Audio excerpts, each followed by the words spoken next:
Here at Santon area in Kasarani, we meet 34-year-old Sammy Weru, who has been battling a mental health condition for the last 7 years. 2014, it started just like a minor headache. I didn't know exactly what it was, but I was always complaining of a headache every time. The condition, which started with a persistent headache, was later linked to stress, and he was immediately put under medication. On seeing a psychiatrist, they just noticed from the instance that it was stress levels were high. Then they immediately started me on medication, but they never told me which disease they were working on. Samuel, however, did not accept the diagnosis and at one point stopped using his medication altogether. The consequences were detrimental. I have been violent myself once, but because I haven't taken medication. When I didn't take medication, I thought everyone who was talking around me was actually backbiting me.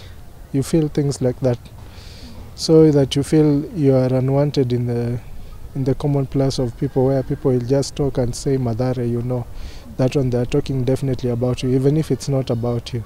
For Samuel, it was hard to accept that he was suffering from depression at a time when his life and career was at its peak.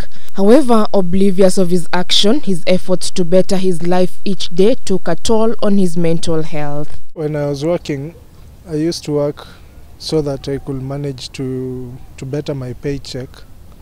So that's why I used to take more activities on a daily income. But doing that, it was also harming my body per se, because my body was not that strong. I didn't know that I had this effect from the word go. Mental health services in Kenya are not adequately funded. In Kenya, it is estimated that 1 in every 10 people suffer from a common mental disorder. The number increases to 1 in every 4 people among patients receiving routine outpatient services. According to the World Bank, suicide mortality in Kenya is 6 in every 1,000 people, with men being in the highest risk category. After undergoing treatment at a rehab center for 15 months, Samuel has found it hard to get his life back on track, citing stigma from family and friends and the high cost of purchasing medication as enormous challenges. It is hard accepting you're mad. It is hard.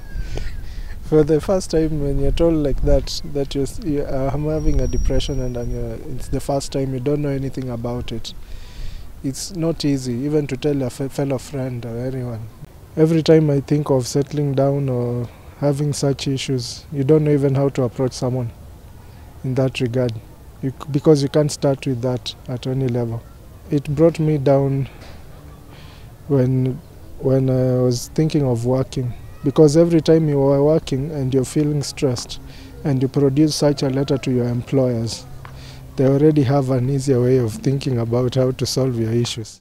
The theme for this year being mental health in an unequal world, concerns have been raised over mental health services, with between 75 to 95% of people with mental disorders unable to access mental health services locally. Staying for a year was costly for the family, and they realized not that they need help in terms of money, but in terms of they don't know how I can sustain even after. Because if they can do that now, what about later years? Because I have to also think I'm growing. His only wish now is getting my life back, mostly when I used to associate with people, living with people in the best of way, without any doubt, any person thinking of you as a problem to them. Depression and anxiety are the leading mental illness diagnoses in Kenya, with the ball now lying solely on the government to ease the mental health treatment in our health facilities. Gigi Namagundu, K24, Nairobi.